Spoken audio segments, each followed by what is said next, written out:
now more than ever, people need to go within and plug into that cellular memory, plug into divine source, detach as much as possible from the matrix.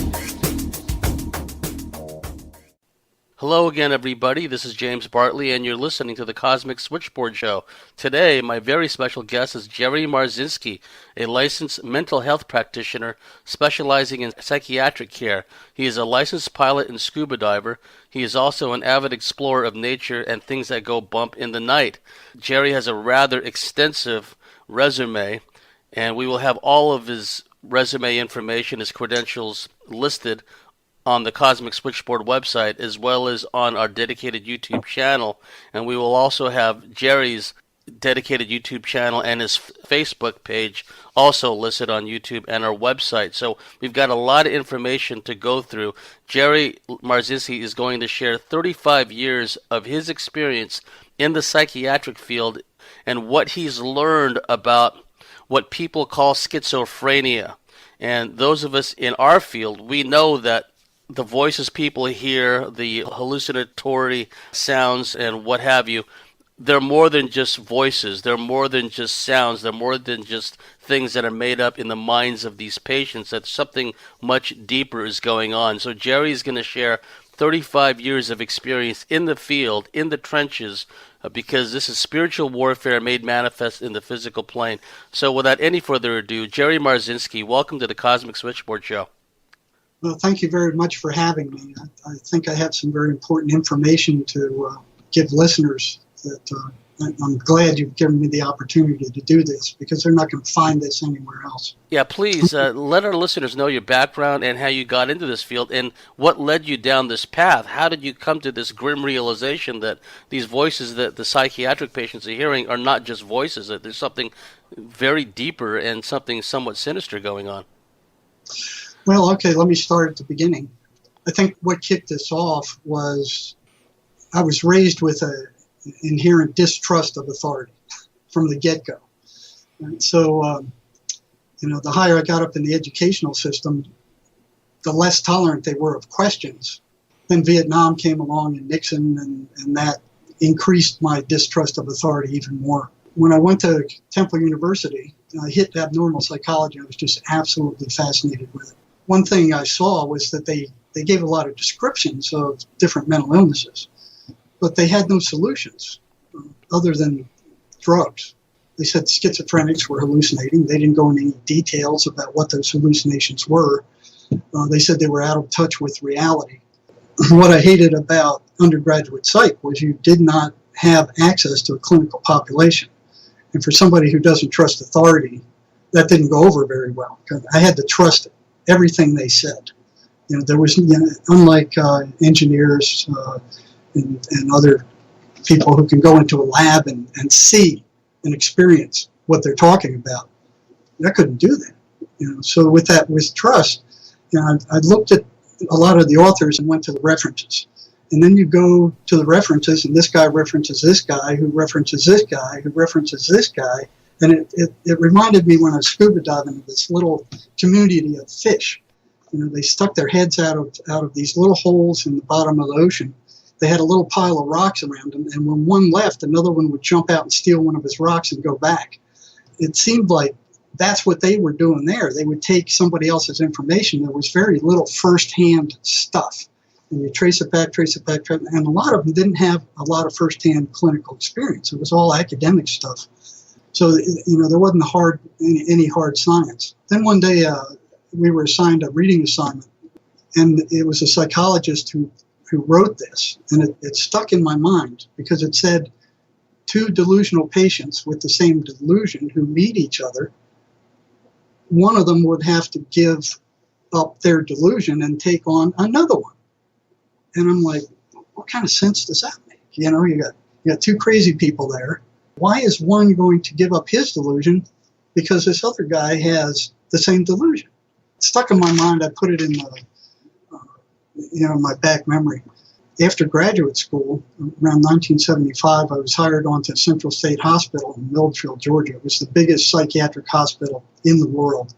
2,000 acres, 13,000 patients at one point.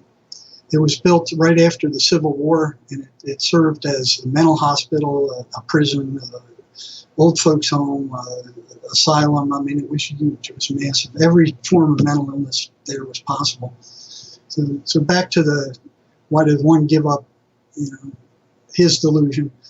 So one day I was walking down one of the psychiatric units, and a new guy came on the unit, and I saw he was pacing, and he was talking to himself, and I kind of walked up to him and asked, well, hey, you must have just got here. What's your name?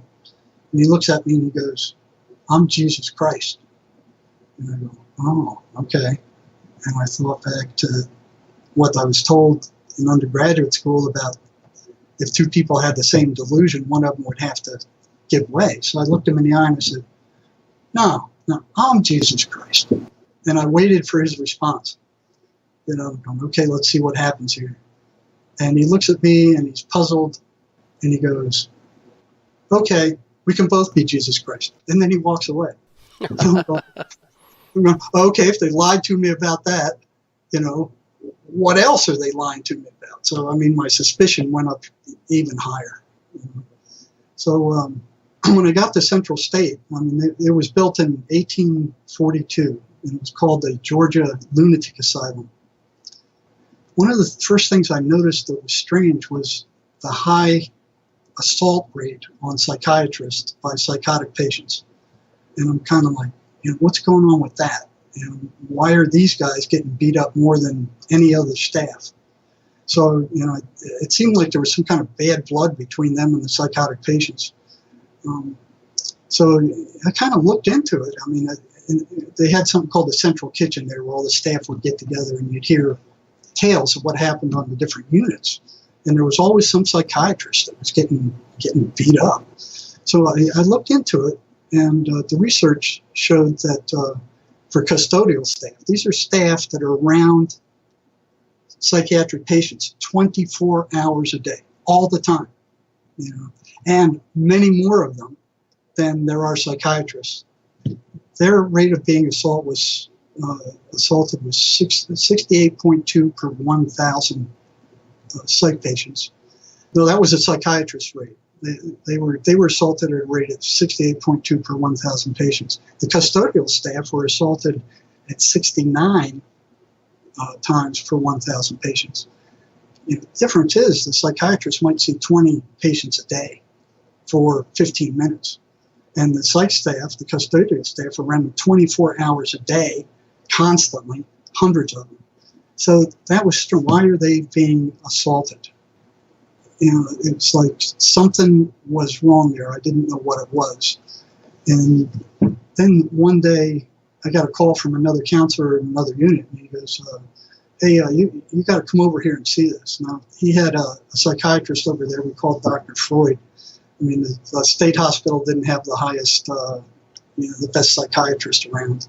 A lot of them were, Cubans and other people that couldn't find jobs in other hospitals. So this guy, we called him Dr. Freud because he walked around with a suit. He had a beard and a mustache like Freud. He acted like Freud, and he was kind of bizarre, but he was a psychiatrist.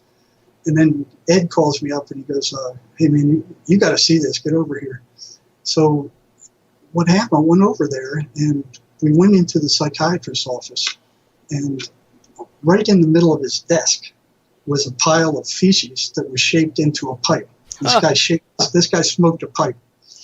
And one of the psychotic guys, who was his patient, snuck in there at like 2, 3 in the morning. So he had to go down like 2 or 3 flights of stairs to get to this guy's office. Now, one of the things they told us in graduate school is, psychotic patients are too disorganized to do any kind of advanced planning. They're just all over the place. They're in another world. They're just too whacked out to plan and carry out anything. So I'm looking at this. This patient had to go down 3 flights of stairs, past 3 attendance stations that were manned, somehow break into the psychiatrist's office. And then he got out the window and he escaped, leaving that pile of feces shaped into a pipe. Sorry, I can't help but laugh. Pretty creative, if you ask me. Too, but that was another one. It's like, okay, so they're telling me these guys don't have any advanced planning. So as this stuff mounted up, it's like, what are they telling me in the ivory tower? It just doesn't match up to what I'm seeing and what I'm experiencing. The next thing I noticed that was pretty bizarre was the psychotics, the schizophrenics, kept going off their medications. It was the only thing that was keeping them sane. It was the only bridge to sanity they had, and they kept going off at a higher rate than almost any of the others, except for the bipolars. And the bipolars, they like that manic high they got off of going off of their meds. So it was like, why are these guys choosing to go insane? Going off their meds, and it's not like they did it once or twice. I mean, it would happen constantly. It was a major problem. They were going off their meds all over the hospital, and it's like, why? And none of the staff seemed concerned about it. So I started asking them, what's going on? Why are they choosing to go psychotic? Why are they not taking their medications? And I remember some of the answers. It was like, oh, that's just a symptom of their illness. Yeah, okay. And the most reasonable one I got from the psych nurse was, well, they don't like the side effects. That made sense. The side effects aren't great. They're pretty bad. Impotence, you feel like crap. You feel drugged up. There's a lot of bad side effects, but none of them come anywhere near living in a psychotic state, which is about as close to hell as you can get on the planet.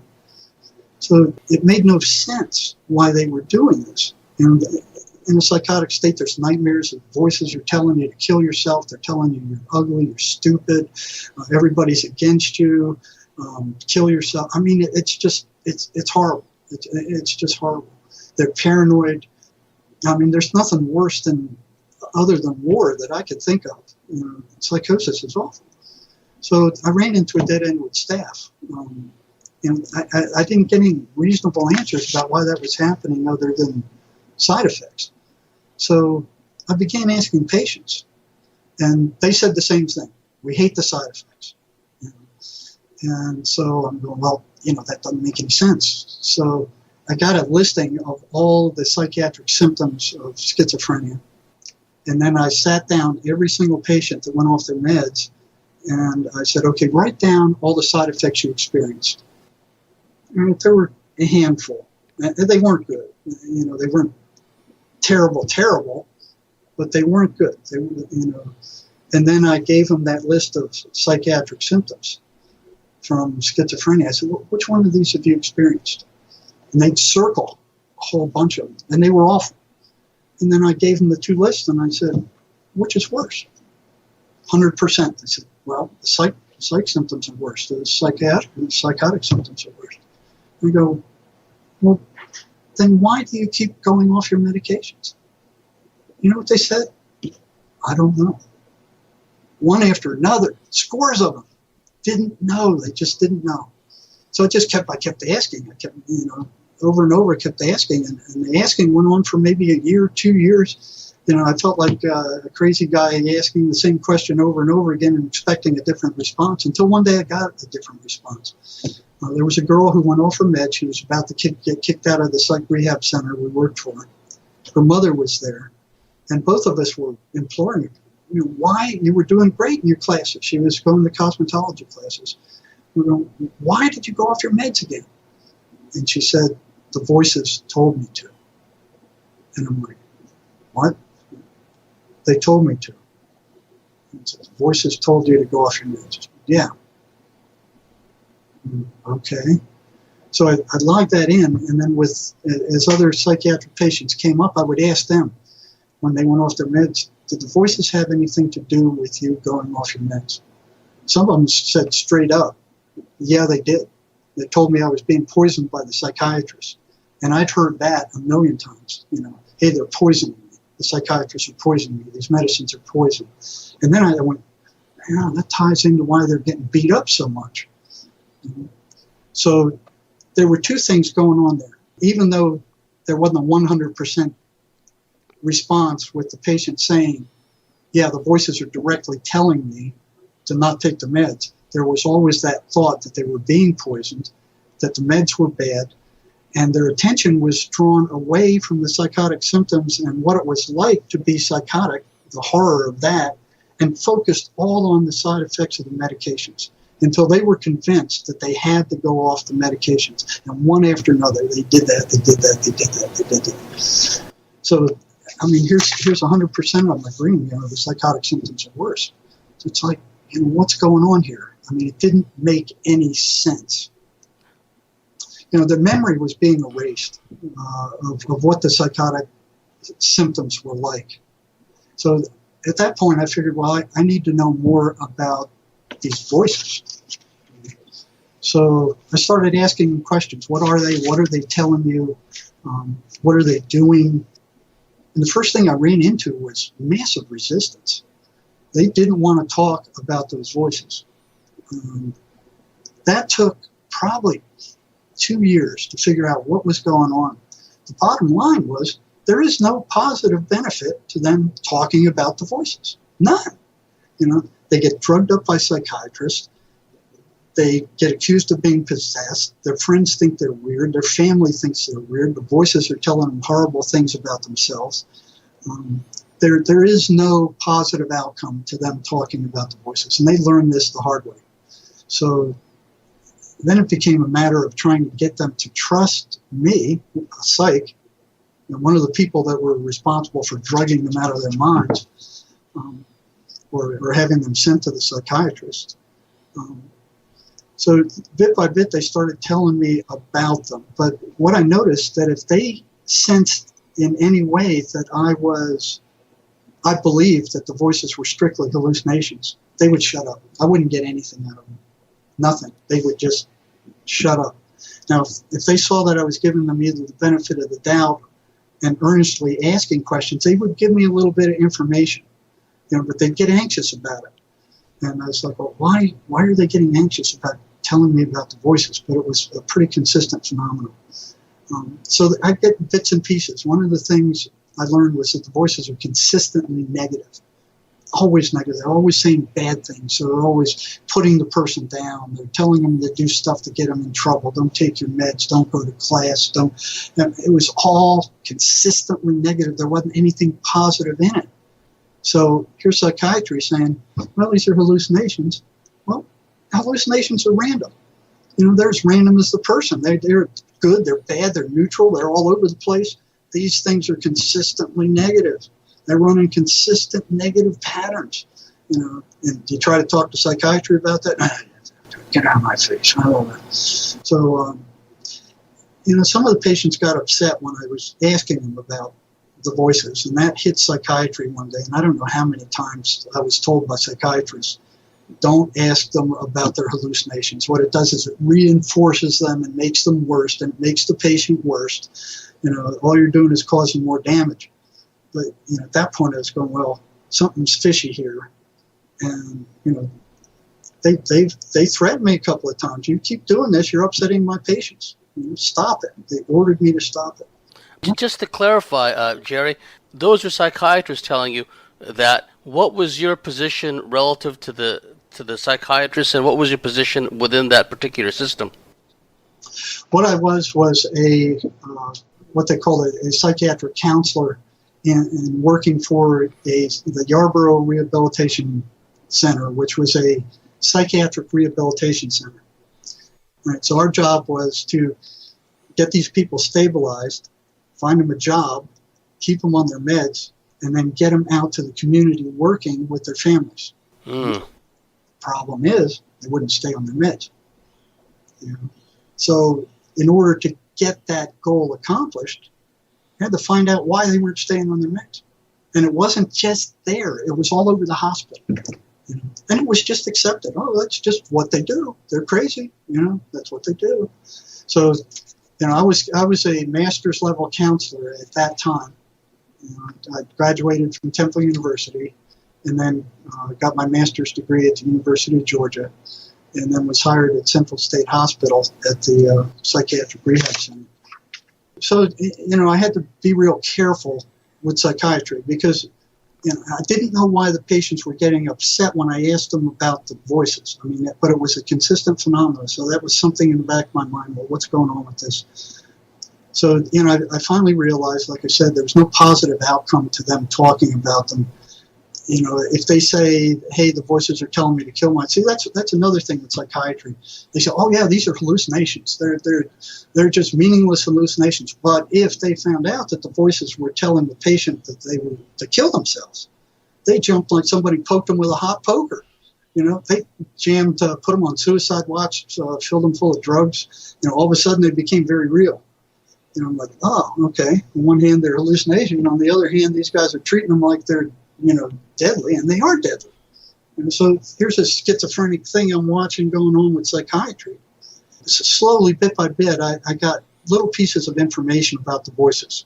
And each time I got one, if I gave it to a new patient and they saw that I understood, they were more willing to give me more information. So the more information I had, the easier it was to draw them out. So I was collecting little by little, time after time. I was being yelled at by psychiatry. You're upsetting our patients. Stop asking them questions about the voices you're doing. Couldn't you making them worse? And then one day I noticed another strange thing is on the ward that they had church services where they had ice cream socials. They go to church and they go to the ice cream social. They get ice cream, they get cake, stuff they didn't get in the state hospital often. So that was like, for any of them that were half sane, they loved that. They wanted to go there. They'd go to church even if they didn't like it, just to get the ice cream and stuff. But I noticed all the schizophrenics stayed behind. They stayed on the dingy wards. And I'm like, what's with that? And so I started asking questions about that. And they said, well, when I go to church, the voices get louder. I'm like, what? Yeah, they get louder. And what do they tell you? Well, they say this is full of crap. This is garbage. Stay out. Don't go to church. It's, one of them I remember saying the voices told him Jesus Christ couldn't even save himself. What makes you think he's going to save you? And I'm like, the voices are telling him that? That's a coherent statement. It's not some jumbled kind of like a fusion of misdirected thoughts. No, not at all. So, and that was consistent. So as I asked more questions, I asked scores of patients after that, what happens when you go to church? What happens when you read the Bible? Because some of them intuitively knew that if they read the Bible, these things got upset. I didn't know that. They told me that. And they said, well, I tried to read the Bible. The voices get all upset. They say it's a bunch of garbage. And then they say, and this was fairly consistent too, if the patient would refuse to stop reading the Bible, the voices would tell them, okay, well, then you've got to read it from cover to cover. And they went, oh, okay, we'll compromise with the voice. Well, I'll start reading into the beginning. So they get to the point where this guy begat that guy, begat that guy, begat that guy, and that goes on for like 30 pages or what, I don't know what section of it is. And then the voices come back and go, see, it's a bunch of crap. Why are you reading this? And the patient goes, well, yeah, it's a bunch of crap. I don't know why I'm reading this. Put it away. So I went, wow, that's interesting. So that effectively stopped them from reading the Bible. And then with church, I'd ask them, what happens when you go to church? There were three categories, depending on how strong their voices were. If the voices weren't very strong, they'd tell them, don't go, and give them all kinds of stuff. You're wasting your time, don't go. Once they got into the church, the voices shut up if they weren't very strong. There were those that were so strong that when the patient got into the church, they panicked. They actually jumped up and ran out of the church for no apparent reason. Then there was those with the moderate strength voices who would sit there and they'd try to listen, but the voices would be screaming so loud they couldn't concentrate or hear anything that the preacher was saying. And I'm like, the hallucination is doing this? And it was consistent. So here's another consistency. Why is a hallucination telling these people not to read the Bible, not to go to church? As a matter of fact, they couldn't read anything positive, spiritual, without the voices acting up. And I'm like, well, that's odd. That's a hallucination. That doesn't make any sense. So then the next thing I noticed was that a lot of the schizophrenic patients had books that they were reading. They weren't the Bible. What they were murder mysteries and horror stories. Oh. To their counter.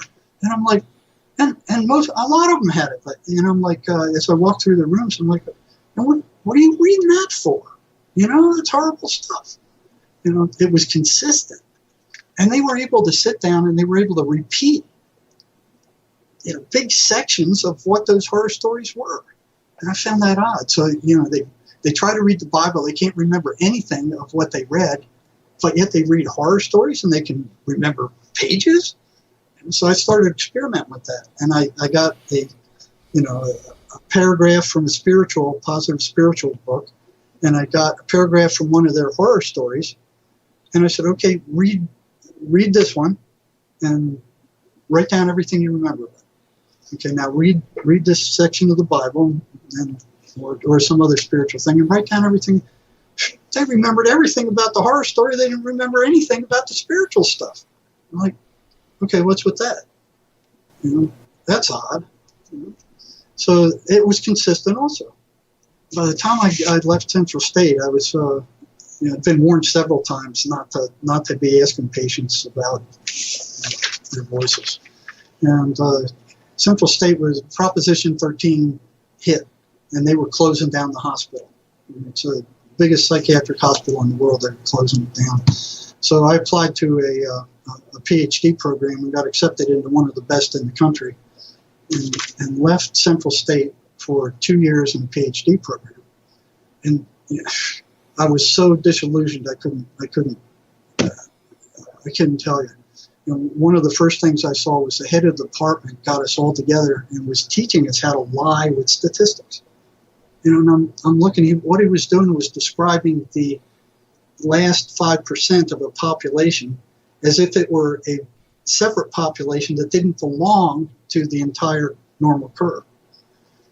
By then I'd had several statistics courses. I wasn't the best statistician in the world by a long shot. But I raised my hand and I said, hey, and this was the head of the department. I said, well, wait a minute. Let me make sure I understand what you're saying here.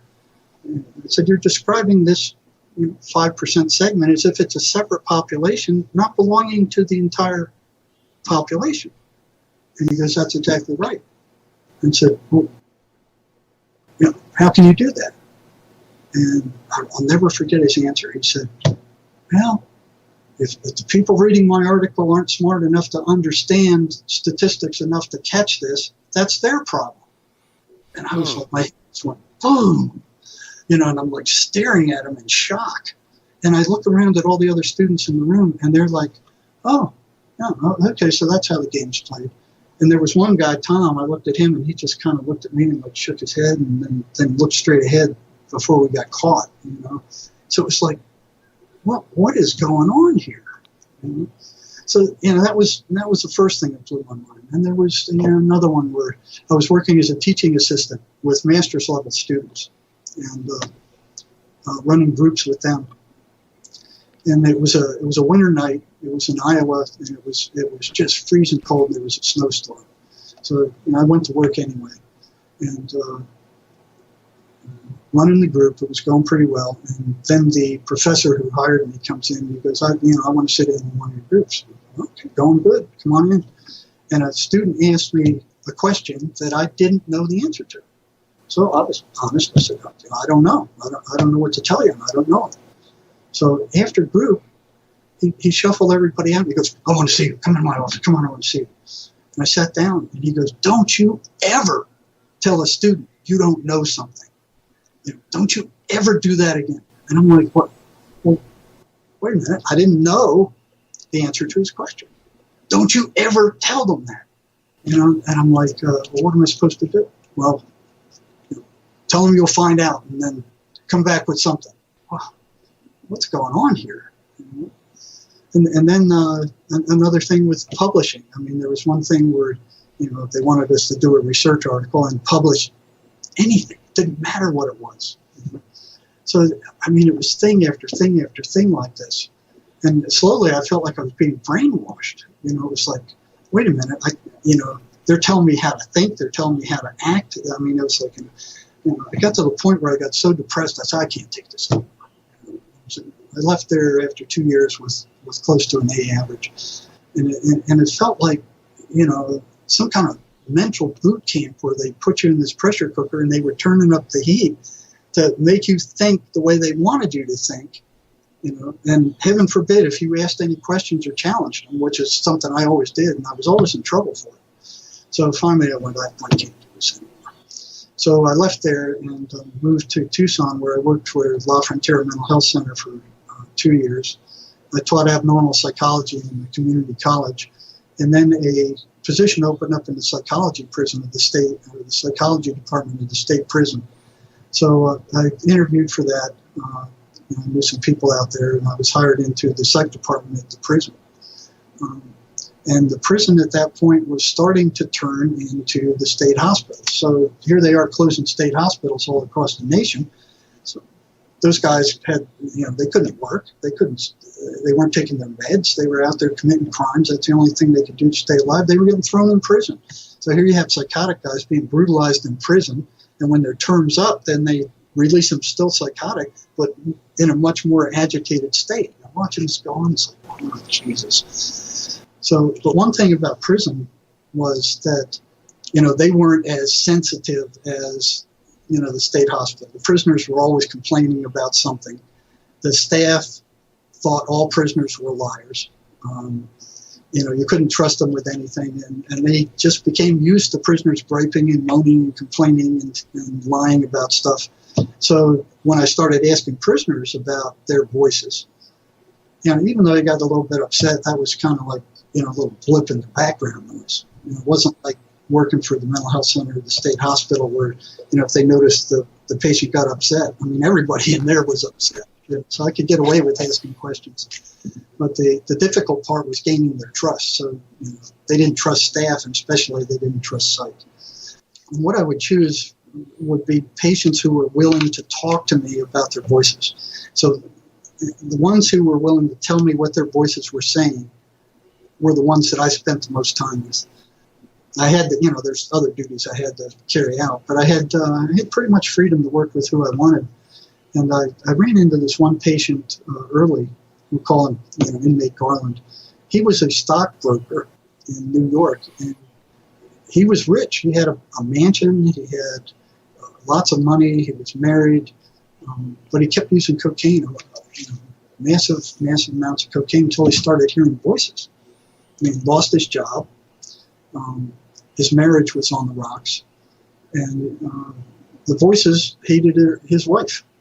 And so here he's telling me this, and I'm like, didn't your wife ever find out you were hearing voices? And he goes, no, I hid it. He hid it from his wife for years. And he said, sometimes she caught me in the garage talking to myself, but I just told her I was talking to myself. So she never knew. So at one point, she said, well, I've had it, I'm divorcing you. And he was kind of like relieved. And when she saw that, she was furious. So she just took him to the cleaners. He ended up on the street, psychotic, eating out of garbage cans. And he preferred that. That's what he liked. He was living in Central Park in some hole somewhere. He knew the restaurants to go eat out of the garbage cans. And he liked that. It's like, oh, wow. I said, are you wanting to get rid of these voices? And he goes, well, yeah, I think so. So after about 6 months, one day I was telling him to do the opposite what the voices were telling him. Move on a spiritual path. Don't listen, what they're telling you is a bunch of crap. And encouraging him to move in a more positive direction and disregard what they're saying. And one day he's sitting in my office, and he all of a sudden he just goes into a stunned look and almost falls out of his chair. And I said, what happened? And he said, they left. And he said, they screamed when they left. They're gone. And he said, the silence is deafening. And he couldn't even walk. That's how disoriented he was after that. So I'm like, okay, well, great. They're gone. He said that he's never had a silent mind before. So I figured, okay, this guy's cured. So he was working in the auto section where he was taking calls for the State Department of Transportation. And I lost track of him. One day I went over there to check on him. I said, well, how you doing? And he goes, I'm doing good. I said, well, how are the voices? He said, I asked for him to come back. I said, you what? He said, yeah, I asked for him to come back. He said, I was lonely. I Oh, didn't have jeez. to talk to him. So here he is, here he is psychotic. I mean, and then he told me the tale of one phone call where the person who was calling him was psychotic and talking to his voices. And here's him picking up the phone with his voices. That was. But yeah, that was like, I can't believe he did that. But he did that. So then, that the stories got more and more interesting. There was another one, we'll call him Sparter. This guy was using amphetamine and cocaine. He went psychotic, but he was willing to tell me everything his voices told him. And he told me this story, which I found fascinating. He said one day he was in San Diego. He was hearing voices, and the voices told him, "Go get 2 burlap bags. We know where there's some marijuana.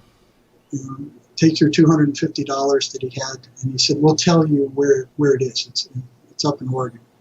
So he gets 2 burlap bags, takes his money, and he's listening to where these voices are telling him to go, all the way up to Oregon, from San Diego all the way up to Oregon. He ends up at the base of a mountain at a dead-end road, and then he asks the voices, "Well, okay, what now? There's no more road." He said, "There's a hiking trail to the left. Take your 2 burlap bags and head up that trail." So he did. He said 4 hours later, he ran into this giant sesame pot field. Wow. So he fills up the two bags, and he goes, "Well, okay, what now?" And they said, "Well, we know a place where you can sell them. There's a park down in near the Columbia River, I think it was." And they told him where to go sell it. So he's down there in the park. He's selling dope, making a fortune off of the stolen dope.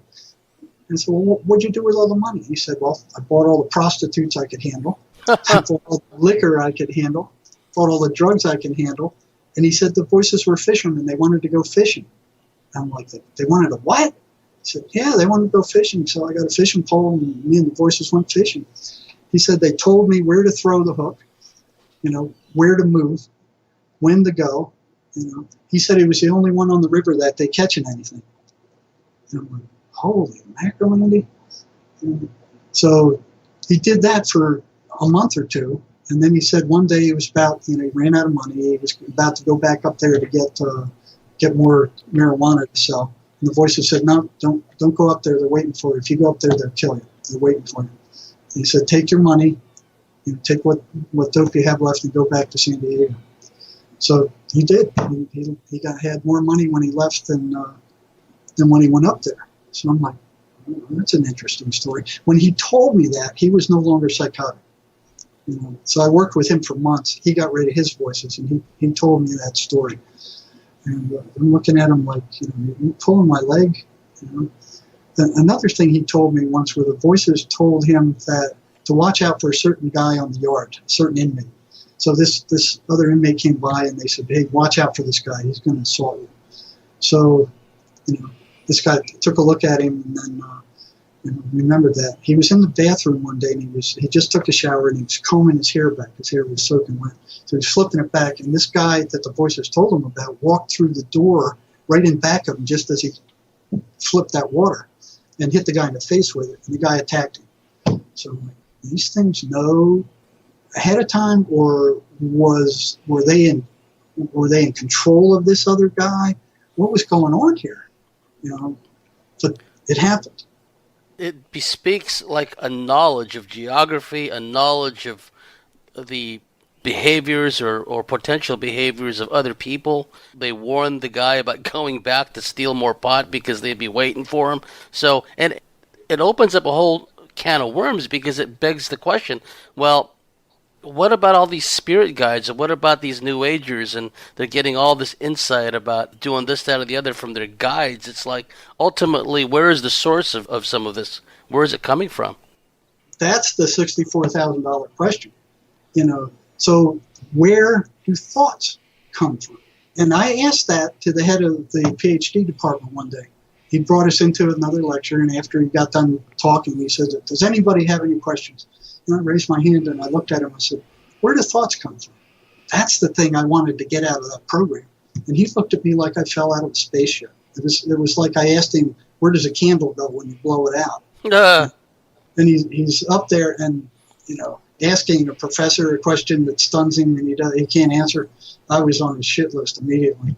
So he said, "Come on, come up after group and we'll talk." So went to walk up there and he bolted out of the room. And I went, "Uh-oh, here I go again." Yeah, they know stuff. There was another one. I could go on with stories. They knew stuff that they shouldn't have known. Yeah, please continue. There was one where a psychotic inmate was telling me that the voices would tell him which houses to hit and when and about where the loot was. Not exactly, but the general area. And he was telling me all the money he made robbing people and how long he got away with it, and he got away with it for years. And I looked at him and said, "Well, okay, if they were so good about telling you these things, what are you doing here in prison?" And he said, "Well, I got greedy one day and I didn't listen to him. I went and I hit a house that they told me not to, and I got caught." And one of the stories he told me was when he broke into a house, the voices said, "Okay, go in this house." The people were in there. It was at night. There was a man and his wife in there. He crawled in the window. They told him about where the jewelry was, and he found it. And then they told him, "Hey, the man's up, get out of the house." So he jumps out the window, and he starts running down an alley. And the voices said, "No, don't go down there. The cops are coming up that alley." He said, "Go in this trash bin here and hide in the trash bin and wait till, just wait." So he did that, and he's in the trash bin, and this cop walks by with a flashlight right next to the trash bin. And as soon as he passes, the voices go, "Okay, now get out and run. Go this other way." And he goes, "Well, they just passed. They're just, they're 10, 15 feet away." And they said, "No, go run. Go now." So he does. He gets out, closes the lid quietly, and he runs, gets back to his apartment. But he left the loot in the garbage can. So they're congratulating him. "Ah, good job. You did a great job." "Well, I didn't do too great a job. I left all the jewelry in the trash can." They said, "Well, you can go back and get it in the morning." I'm like, whoa. So yeah, that was another one. Another one is them telling, especially with amphetamine addicts, they will tell the amphetamine addict where to be, when to be there, when they're out of drugs, and some stranger will walk up with more amphetamine. Yes, there's a hive consciousness at work where it seems that these spirits, these interdimensional entities, call them what you will, seem to be able to plug into the minds and the information field of all these other people who are similarly under their malign influence. And they seemingly have this ability to move people around almost on a cosmic chessboard, Jerry. Yeah, I think to some extent you're right. I'm seeing all this, and it's like, holy cow, how does this work? There was story after story of what these things were telling these inmates to do. And then one day I noticed another strange thing in the prison is after the voices attacked these people, they didn't have any energy. So after the voices came screaming and they left, these guys were drained. And for years, I thought that was due to the anxiety, because they don't say anything good. You're no good. You're rotten. You're worthless. You kill yourself. Nothing good. It's, just they generate as much fear and anxiety as they possibly can. So I was thinking, well, maybe that's why these guys are drained, because of the anxiety. And I always got assigned to the toughest units out in prison. The high security. And then one day they assigned me to the jail for the prison, which is the jail for the worst of everybody in the prison was there. One day, this was interesting. One day I get two, they call them inmate kites, inmate letters. One came in the jail. They had two people in a cell there. One letter came in from a psychotic prisoner who was hearing voices. And he was going, I need help. I can't do this anymore. Another one came in from his roommate, who the gangsters were trying to kill because he snitched them off in a drug deal. They wanted him dead so bad that they'd already stabbed him once. He couldn't come out of his cell without guards being around him. They were shooting notes under his door saying, "As soon as you come out of there, we're going to kill you." Some of them went on purpose to get in trouble, to get thrown into jail so they could get a chance to kill him. nobody could be under more stress than that. And on top of that, this psychotic inmate who was really psychotic would stand there at 3 or 4 in the morning and just stand there and look down at him while he was asleep. You know, so it was like you couldn't be under much more stress than this guy. You know. So I went over there to see them, and I watched the first guy that the gangsters were trying to kill walk up the staircase. He looked like Superman compared to the psychotic guy when he came out of his cell. He could barely make it up the staircase. You know, he didn't have any energy whatsoever. So, I'm thinking, why is a psychotic guy barely able to move, and here's this guy they're trying to kill? I mean, he looks like Superman. So my anxiety theory was out. It was out. So that wasn't it anymore. So then the opposite of that I found, and that was a consistent thing. When the voices attacked, these people were drained. And it's like, okay, where'd the energy go? Why are they drained? Now, the opposite of that was one day I met a devil worshiper in the prison, and he was spooky. This guy scared me. He said he could travel spiritually to cells in another prison 150 miles away, Florence, and he could see what certain inmates were doing in that cell. But he had a lot more energy than most psychotic patients, and he told me some of the awful stuff they did with the devil worshiper stuff. Oh, it was awful. I mean, this guy was spooky. But one thing I was curious about, he had a lot more energy than most of the other psychotic patients I worked with. So I up and asked him, I said, where do you get your energy? I mean, you're not drained like the other schizophrenic patients I work with, and every time I've seen you, you've had plenty of energy. You don't ever seem to be real depressed. And he said, they give it to me. And I said, who gives it to you? They give it to me. So the dark entities gave it to me. And what do they give it to you for? Well, they give it to me to carry out certain tasks. That's interesting. So I'm like, okay, and log that one in. And one day I show up at CDU, the Central Detention Unit, the jail, and here I met one of the Kickstarter guards. I mean, he's one of the guys that he likes to rile up the inmates and get in fights with them and stuff. He just said, there's some of them in there. That's what they live off. They were picking these guys, getting these guys riled up. So he just got back from Florence, one of the big maximum detention units there. And another fella was also there. Both these guys were there. I didn't see this myself, but I talked to both these guys separately, and they had the same story. There was a psychotic prisoner in the main prison in Florence, in the high security unit, that they wanted to move to another cell. And this guy was, 190 pounds of pure muscle. I mean, he was a big, and they ordered him. They said, okay, you need to move to another cell. This guy goes, no, I'm not moving anywhere. No, you need to move to another cell. I'm not going anywhere. He said, okay, we're going to go get the pepper spray. Now, come on, move to the other cell. He goes, no, I'm not going anywhere.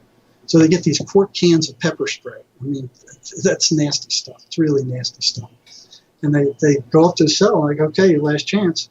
He has a towel, he puts it around his head, and they just spray quarts of that stuff in his cell. They were suffering. Their eyes were watering, from that. And the guy is standing there, and he's covered in the pepper spray, and his eyes are watering, and he's beet red, and he still refuses to come out. And they say, okay, come on, now get out. We're going to move you. See, they could have cut off the guy's water and stopped feeding him. Eventually, he would have come out of it. But no, they have to do this confrontational stuff. So he refuses to come out after a couple of quarts of pepper spray. And they're like, wow, man. So they said, okay, you come out of there, we're going to go get the stun guns. So he goes, screw you, come in and get me. Nobody was going to do that at that point. So they come in with 2 stun guns, 50,000 volts each. And these are the things that they shoot the barb into you and the wire follows, and then they give you 1,000 shot bolt. Most inmates, you hit them with that, and they're down. They're down. Even big ones, they're down. So this guy's standing there, and they warn him again, come on out now, or we're gonna get you. Yeah, screw you, come in and get me, you bunch of pricks. They're cussing him. So they shoot him with 2 of those things, 50,000 volts, and he's just standing there. He's just shuddering, one after the other. As one charges up, the other one's discharging. And then when that one charges, bam, bam, bam, bam. 11 times they hit him. And the guy's just standing there quivering. He didn't go down. Shoot. And the warden's out there. And by then, here's like 20 guards out there. And they're all watching this. And the warden goes, "Hey man, I'm gonna get nailed for cruel and unusual punishment. I want you guys to stop this."